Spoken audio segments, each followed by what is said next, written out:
There is perhaps no greater irony in political life than watching well-intentioned people destroy the very things they seek to improve through the sheer force of their rational certainty. I have observed this phenomenon for decades, from my early years witnessing the grand social experiments of the 20th century to today's endless parade of experts promising to engineer perfect solutions for imperfect human beings. The rationalists' nightmare is not that their plans fail, it is that they succeed just enough to convince them they need more power to complete their work.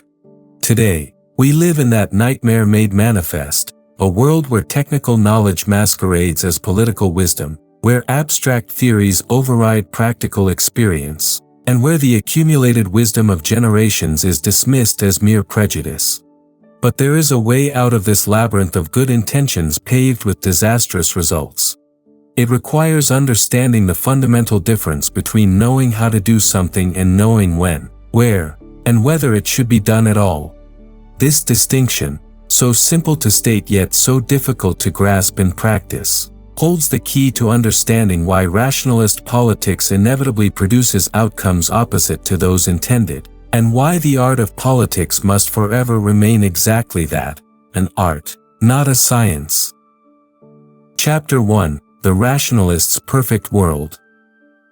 The rationalist approaches politics much as an engineer approaches bridge building, with blueprints, calculations, and an unshakable confidence that human affairs can be reduced to technical problems awaiting technical solutions. This mindset, so valuable in its proper sphere, becomes dangerous when applied to the delicate art of governing human communities. I have watched this phenomenon unfold countless times, from the grand social engineering projects of the mid-20th century to today's algorithmic attempts to optimize human behavior. The rationalist's perfect world is one of clarity, efficiency, and systematic organization. Every problem has a solution, every question an answer, every social ill a policy remedy. In this world, tradition represents nothing more than accumulated error waiting to be corrected by superior knowledge. Custom and convention appear as obstacles to progress rather than repositories of practical wisdom. The rationalist sees inherited practices as either useful or useless, rational or irrational, never as complex adaptations to circumstances that may not be fully understood or easily articulated. Consider how this mentality manifests in contemporary governance. We witness the constant proliferation of regulations designed to eliminate risk, inefficiency, and human error. Each new rule represents a rational response to a perceived problem, yet the cumulative effect often produces the very chaos and dysfunction the rules were meant to prevent. The rationalist cannot understand why adding more clarity and precision to the system creates more confusion and unintended consequences. The appeal of this approach is undeniable. It promises certainty in an uncertain world, control over uncontrollable forces, and solutions to age-old problems that have plagued humanity. The rationalist offers to replace the messy, inefficient, sometimes unjust arrangements that have evolved over time with clean, logical, fair systems designed from scratch. Who would not prefer a world where everything makes perfect sense, where every action serves a clear purpose, where waste and tradition are eliminated in favor of optimization and progress? Yet this very appeal reveals the rationalist's fundamental misunderstanding of human nature and political life. Politics is not engineering because human beings are not materials to be shaped according to predetermined designs. Political life emerges from the complex interplay of countless individual choices, cultural inheritances, practical necessities, and unforeseen circumstances. It cannot be reduced to variables in an equation or components in a machine. The rationalist's perfect world would indeed be perfect, for rationalists. But the rest of us must live in the messy, imperfect, wonderfully human world where most important knowledge cannot be articulated in propositions and most valuable skills cannot be reduced to explicit rules. Chapter 2: The Ideology of Technical Solutions. The modern rationalist does not merely prefer technical solutions, they have elevated technique into an ideology that claims exclusive legitimacy for approaching all human problems. This ideology of technical solutions rests on several seductive assumptions: that all problems are essentially technical problems, that expertise in one domain transfers to others, and that the best solution is always the most logical solution applied systematically. We see this ideology at work everywhere in contemporary society. Educational problems are met with standardized testing regimes designed by measurement experts who may never have taught a class. Healthcare challenges are addressed through algorithmic protocols that reduce the doctor-patient relationship to data points and decision trees. Urban planning proceeds according to traffic flow models and demographic projections while ignoring how people actually live in and experience their communities. The rationalist believes that good intentions plus technical competence equals good policy. They cannot understand why their carefully designed programs produce outcomes so different from their stated goals.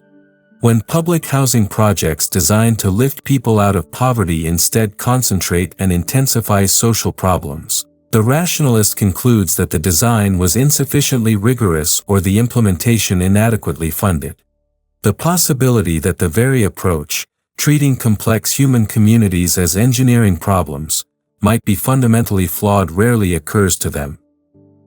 This ideology particularly flourishes in universities and government bureaucracies, institutions that reward theoretical knowledge and systematic thinking while remaining largely insulated from the practical consequences of their ideas. Here, the rationalist can develop ever more sophisticated theories about how society should work without confronting the stubborn reality of how it actually does work. The result is a class of credentialed experts who know a great deal about their specialized domains but understand very little about the broader human context in which their expertise must operate. The seductive power of technical solutions lies in their promise of eliminating the need for judgment, prudence, and practical wisdom, those messy human qualities that cannot be systematized or taught through explicit instruction. The rationalist dreams of replacing politics with administration, deliberation with calculation, and the unpredictable art of governing with the reliable science of management. Yet politics stubbornly refuses to be eliminated. Beneath every technical solution lie fundamental questions about what kind of life is worth living, what values deserve priority, and how competing goods should be balanced against each other. These are not technical questions with technical answers. They are the enduring questions of political life that each generation must answer anew through the slow, uncertain, often frustrating process of practical experience and democratic deliberation. The ideology of technical solutions promises to make this process unnecessary by providing scientific answers to political questions. But science cannot tell us whether efficiency matters more than justice, whether security should be valued above freedom, or whether individual choice should trump community stability. These judgments require practical wisdom, not technical expertise. Chapter 3: When Experts Become Rulers. The most dangerous moment in any society comes when technical experts begin to see themselves not merely as advisors to political authority but as rightful rulers in their own right. This transformation, subtle at first, represents a fundamental confusion about the relationship between knowledge and power, between knowing how to do something and knowing whether it should be done. I invite you to observe how this confusion manifests in our current predicament. We have witnessed the rise of a new class of rulers who derive their authority not from democratic consent or traditional legitimacy but from their claimed expertise in specialized domains. These expert rulers speak the language of science and efficiency while exercising fundamentally political power. They present their preferences as objective necessities and their judgments as technical requirements. The expert ruler operates under the delusion that their specialized knowledge automatically qualifies them to make decisions for others. The epidemiologist believes their understanding of disease transmission makes them competent to determine how society should balance health against economic activity, social interaction, and educational continuity. The climate scientist assumes their knowledge of atmospheric chemistry grants them wisdom about energy policy, economic development, and international relations. The economist imagines their mathematical models provide adequate guidance for the complex trade-offs inherent in fiscal and monetary policy. This confusion reveals a fundamental misunderstanding of what political authority entails. Political decisions are never purely technical because they always involve choosing between competing goods, balancing different interests, and making judgments about values that cannot be derived from specialized knowledge alone. The expert may know that a particular policy will produce certain technical outcomes, but they cannot know whether those outcomes are worth their costs or whether the policy serves the broader purposes of political community. When experts become rulers, they inevitably attempt to reshape society to conform to the logic of their expertise rather than adapting their knowledge to serve the needs of the community. The public health expert sees society as a disease transmission network to be optimized. The urban planner views the city as a traffic flow system to be managed. The education specialist treats schools as knowledge delivery mechanisms to be improved through better measurement and standardization. Each expert ruler operates within the narrow confines of their specialized knowledge while remaining largely ignorant of the broader human context in which their expertise must function. They understand their particular domain but lack the practical wisdom necessary to integrate that understanding into the larger purposes of political life. The result is a form of tyranny dressed in the language of science and expertise. This tyranny is particularly insidious because it presents itself as politically neutral, scientifically objective, and morally necessary. The expert ruler claims to be following the science, implementing best practices, or applying evidence-based solutions. Opposition to their rule is characterized as ignorance, irrationality, or selfish resistance to obvious improvements. Yet beneath this veneer of technical neutrality lies the exercise of raw political power. The expert ruler makes fundamentally political choices about what values to prioritize, what costs are acceptable, and what kind of society is worth creating. They simply refuse to acknowledge these choices as political, preferring to present them as technical necessities determined by their specialized knowledge. Chapter 4: The Education of Future Rationalists. Perhaps nowhere is the rationalists' influence more profoundly felt than in our educational institutions, where each new generation learns to mistake information for knowledge, technique for wisdom, and problem-solving for thinking. The modern university has become a vast machine for producing rationalists who possess impressive technical skills but lack the practical wisdom necessary to know when, where, and whether to apply them. The contemporary approach to education treats learning as a technical process of information transfer rather than an initiation into the great conversation of human civilization. Students are taught to solve problems rather than to recognize which problems are worth solving. They learn methods and techniques but remain ignorant of the larger purposes these methods might serve. They acquire specialized knowledge but lack the liberal education that would enable them to situate that knowledge within the broader context of human experience and cultural inheritance.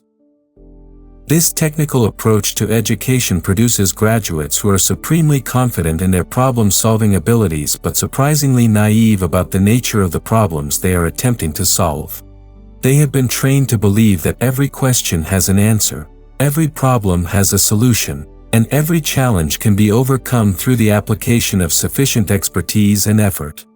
They enter the world armed with impressive credentials and sophisticated techniques but lacking the practical wisdom that would enable them to use these tools appropriately. The university's emphasis on research and discovery, valuable as it is in its proper place, has come to dominate educational practice in ways that distort the true purpose of liberal learning. Students are encouraged to think of themselves as potential contributors to the advancement of knowledge rather than as inheritors of a cultural tradition that must be understood before it can be wisely modified or extended. They learn to critique and deconstruct rather than to appreciate and preserve. They are taught to be innovative rather than thoughtful, creative rather than wise. This educational approach inevitably produces graduates who view tradition as an obstacle to progress rather than a repository of practical wisdom. They see inherited practices and institutions as problems to be solved rather than as achievements to be understood and appreciated. They approach political and social questions with the confidence of engineers approaching technical problems, armed with theories and methods but lacking the practical experience and cultural understanding necessary for wise judgment. The rationalist educator believes that explicit instruction in systematic methods can replace the slow, uncertain process of cultivating judgment through experience and example. They design curricula that promise to teach critical thinking, problem solving, and decision-making as discrete skills that can be mastered through proper instruction. Yet these attempts to systematize wisdom invariably produce sophisticated technicians rather than thoughtful human beings. The tragedy of contemporary education is not that it fails to produce competent specialists, it succeeds admirably in that limited goal. The tragedy is that it produces specialists who mistake their competence in narrow domains for wisdom about human affairs generally. These graduates enter positions of influence armed with impressive technical skills but lacking the humility and practical wisdom necessary to use those skills appropriately. The alternative is not anti-intellectualism or hostility to expertise, but rather a recovery of liberal education as an initiation into the complexities and ambiguities of human experience rather than training in systematic problem-solving techniques. Chapter 5: The Unintended Consequences of Good Intentions. I invite you to reflect on one of the most persistent patterns in political life, the tendency for well-intentioned rational policies to produce outcomes precisely opposite to those intended.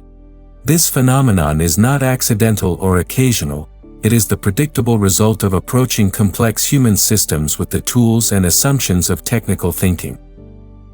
The rationalist begins with admirable intentions: eliminate poverty, improve education, enhance security, protect the environment, promote equality. These goals seem obviously good, and the rationalist cannot understand why anyone would oppose them. Armed with theories about how social systems work and techniques for modifying behavior, they design policies intended to achieve these worthy objectives. When the policies fail to produce the desired results, or worse, when they create new problems while failing to solve the original ones, the rationalist concludes that the implementation was inadequate or the design insufficiently rigorous.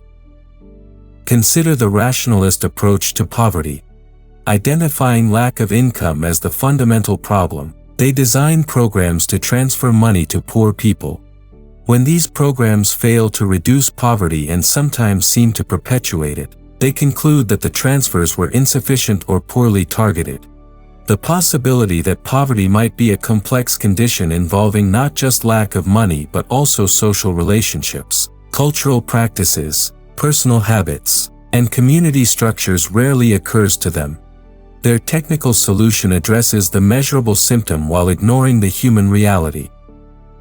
Or observe how rationalist education policy focuses on measurable outcomes, test scores, graduation rates, college enrollment, while ignoring the immeasurable qualities that constitute genuine education: wisdom, character, cultural understanding, practical judgment. The result is educational systems that excel at producing test takers but struggle to cultivate thoughtful human beings. When students graduate with impressive credentials but lack basic practical skills or cultural literacy, the rationalist concludes that the system needs better measurement and more rigorous standards. The rationalist's urban planning produces cities optimized for traffic flow but hostile to human community. Their environmental policies protect abstract ecosystems while disrupting the practical arrangements through which people actually live and work. Their security measures enhance technical safety while diminishing the trust and social capital that constitute real security. Their equality initiatives promote statistical parity while undermining the diverse institutions and practices that allow different kinds of people to flourish in different ways. Each failure generates calls for more rationalist intervention. If the original policy failed, It must be because the rationalist approach was insufficiently comprehensive or systematic. The solution is always more expertise, better measurement, more sophisticated techniques, and greater authority for expert administrators. The possibility that the rationalist approach itself might be fundamentally inappropriate for addressing complex human problems is rarely considered. This pattern persists because rationalist policies often produce immediate visible benefits that can be measured and publicized, while their costs typically emerge slowly and take forms that resist easy quantification. The housing project shows impressive statistics about units constructed and families housed. The social pathologies that develop over time in these artificial communities are harder to measure and easier to attribute to other causes. The educational reform produces higher test scores in the short term. The long-term consequences for student motivation, teacher morale, and educational culture become apparent only gradually.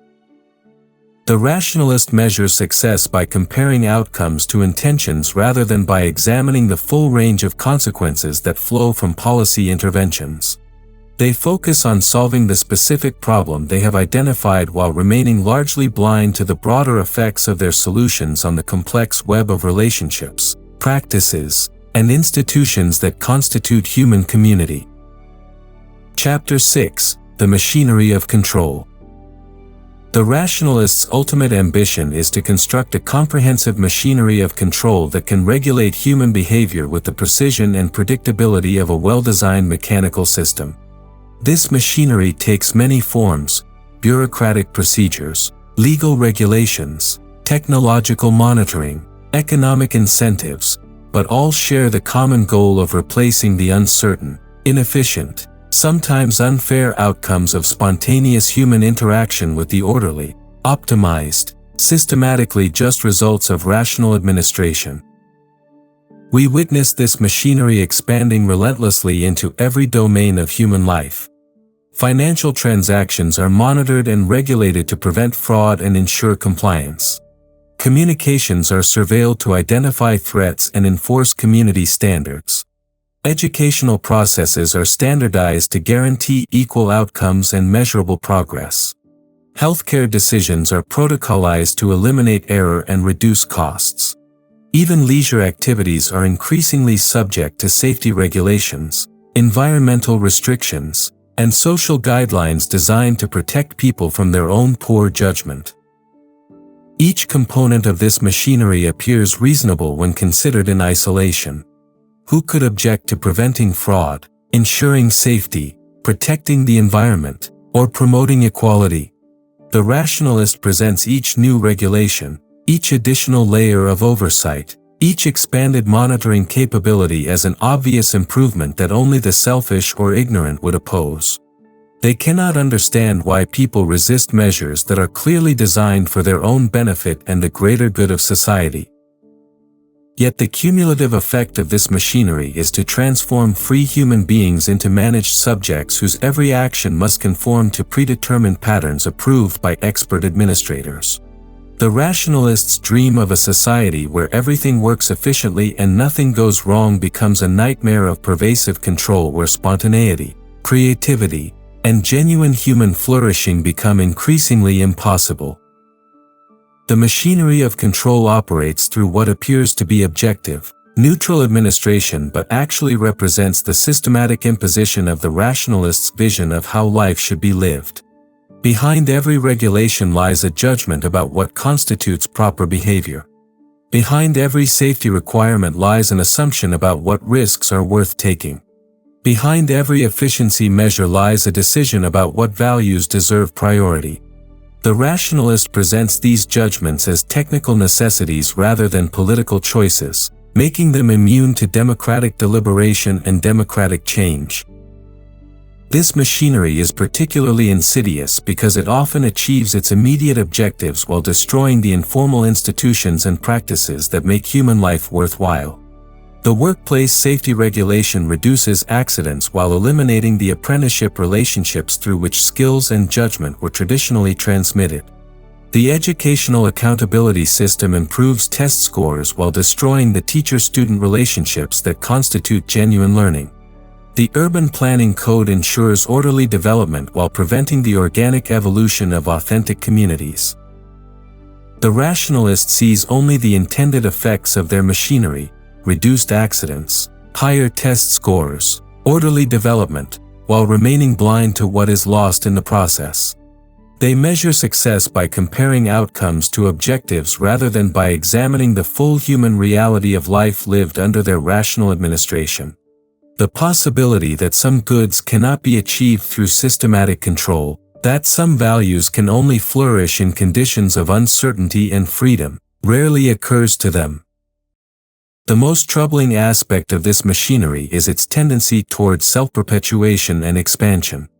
Each problem created by rational control is met with calls for more sophisticated control. Each unintended consequence is addressed through additional regulations and oversight. The machinery grows not because it works well but because it creates the very problems it claims to solve, generating endless demands for its own expansion. Chapter 7: Escaping the Rationalist Trap. Escaping the rationalist trap requires recovering a proper understanding of the relationship between knowledge and political life, between expertise and practical wisdom, between technical competence and the art of governing human communities. This recovery begins with recognizing that most of what makes life worth living cannot be reduced to explicit rules or systematic procedures.